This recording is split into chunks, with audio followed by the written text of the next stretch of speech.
Now for the module that we've just read, we are going to take up a case study and the Digital Divide Initiative, the technocrat versus the ethical leader. And then the background of the case study is a state government launched the Digital Upliftment Project or DUP, an ambitious initiative to bridge the digital divide in remote areas of the state, including regions around a suburban settlement. Now, we all know what a suburban settlement is. The project aims to provide internet connectivity, digital literacy training, and access to online government services for thousands of villagers. This project is crucial for economic development, education, and healthcare access in these regions. Now, we do know that economic development is very important, the education is very important, and the healthcare access is very important for suburban settlements. So, let's see the detail of the same. Now, this particular project was led by two key individuals. They are vying for the leadership of the project's implementation phase on how to go about it. So we have Dr. Rohan Mehta, a brilliant technocrat.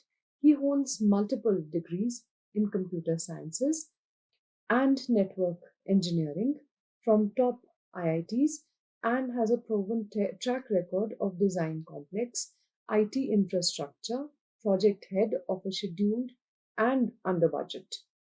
He is exceptionally competent in technical execution and problem solving, which he should be according to his position. However, he is known for being aloof, highly result driven, and sometimes dismissive of soft issues like community engagement or local sentiments.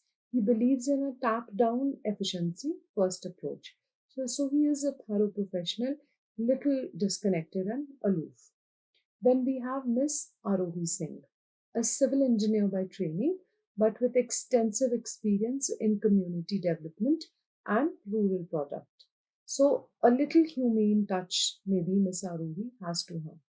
She might not possess Dr. Mehta's cutting edge technical expertise, but she has a deep understanding of grassroots challenges, strong communication skill, and a reputation for unparalleled character. Known for her empathy, integrity, transparency, and ability to build trust with local communities, she believes in participatory, inclusive approach. So the initial phase focus on competence and its limitation without character. The government, swayed by Dr. Mehta's impressive technical credentials and his confident projections for rapid deployment, appoints him as the lead of the DUP implementation program. Now, we'll take a quick look at what Dr. Mehta's approach is. Dr. Mehta's approach, high competence, low character in key areas. So, the technical brilliance, which is obviously there, he quickly designs and optimizes network architecture, identifies cost-effective hardware, and sets aggressive timelines for tower installation and fiber optic laying. His team is highly efficient, just like him. Lack of community engagement. He views local residents primarily as obstacles or beneficiaries, not as partners. He makes decisions about tower locations and trenching routes based purely on technical efficiency, without adequate consultation with the villagers. Dismissal of local concerns. He is too competent. When villagers raise concern about potential disruption to water pipelines, agricultural land, or sacred sites, Dr. Mehta dismisses them as minor hindrances or emotional reactions, believing that technical solution is paramount. He often communicates in technical jargon, alienating the community, which is a semi urban structure. Authoritarian style. He issues directives to his team and local contractors without much room for feedback leading to some resentment and reduced initiative amongst his own staff members. His focus is primarily on metrics. His primary focus is on installation, targets, budgets, figures, not on the quality of adoption or long-term sustainability from the community's perspective.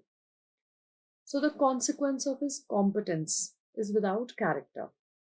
Within 6 months, despite significant technical progress, the DUP project starts facing severe roadblocks.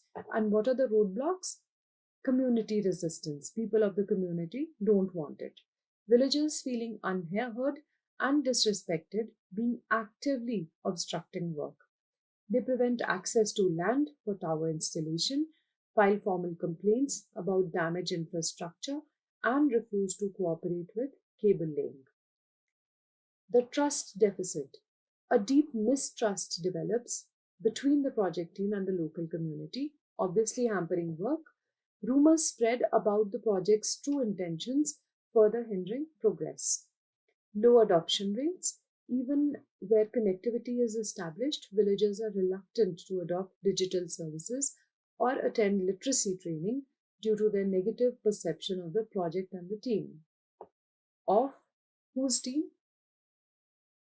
The gentleman in question, Dr. Mehta's team.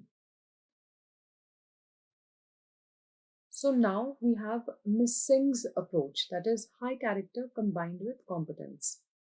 Empathetic listening. Ms. Singh's first action is to spend weeks in the Devbhumi Gram and surrounding villages, listening to the grievances and fears of the residents. She acknowledges their concerns and shows genuine empathy. There's transparency and trust building. She holds open community meetings explaining the project benefits in simple language, being about past mistakes and inviting suggestions. She involves them. She commits to transparent decision making that builds trust. Respect for local wisdom. She recognizes the villagers have valuable knowledge about their land and resources. She involves them in identifying alternative routes for cables and less disruptive tower locations, demonstrating respect. So there's fairness and justice also in her approach. She works with the HR to investigate past complaints of unfair compensation or coercion, ensuring the villagers whose land was affected are justly compensated and treated with dignity. She ensures ethical standards are upheld. Collaborative problem solving. She bridges the gap between Dr. Mehta's technical team and the community. She translates technical requirements into understandable terms for the villagers and conveys community concerns, example, impact on the water resources, to the engineers very effectively, facilitating genuine solutions. Now it is value-driven leadership. She instills values of care, of affection, and gratitude among the project staff, encouraging them to treat villagers as partners, not just as beneficiaries. Now, what are the consequences of the competence with the character? Under Ms. Singh's influence, the project slowly but surely turns around. Renewed community cooperation, villagers feeling and unheard and at that point in time feel heard and feel respected, being actively supporting in the project. They offer voluntary labor, help identify sustainable sites, and even become advocates for digital literacy. Increased adoption. With trust, which is restored by Ms. Singh, villagers eagerly participate in digital literacy programs, leading to higher rate of internet adoption and use of online services. The project's true purpose begins to be realized. There is improved project efficiency. Obviously, when people start to cooperate and collaborate, it is going to do well. While initial delays occurred, the cooperation saved time on dispute resolution, rework, and enforcement. The project's long-term sustainability, it is ensured, reducing future maintenance and support costs. Enhancing reputation. The DUP project becomes a model for ethical and community-centric development, garnering positive national and international attention for the state government which is at hand. Professional growth. Dr. Mehra, initially resistant, observes the transformative power of Ms. Singh's approach. He begins to integrate community engagement to his future project planning. He takes a learning, realizing that true technical success requires social acceptance and ethical foundations. His competence is now coupled with a growing sense of character. What are the mutual fulfillment? The project genuinely uplifts the community, provides meaningful work for the teams, and builds a strong, trusting relationship leading to fulfillment of all stakeholders. The digital divide, it truly begins with a narrow perspective but widens with all these choices. So, what are the key takeaways of this particular case study? So, the very first is competence is essential but is insufficient. You have to be balanced. Character is the foundation of trust. You need to build your trust to have your character founded. Competence with character leads to sustainable success. We did see Ms. Singh's approach, which was sustainable, and that led to involvement of the community, which led to success. Then the values shaped the outcomes. The value of that lady shaped the outcome of the project. Mutual fulfillment as the true metric system. Now, Dr. Mehra also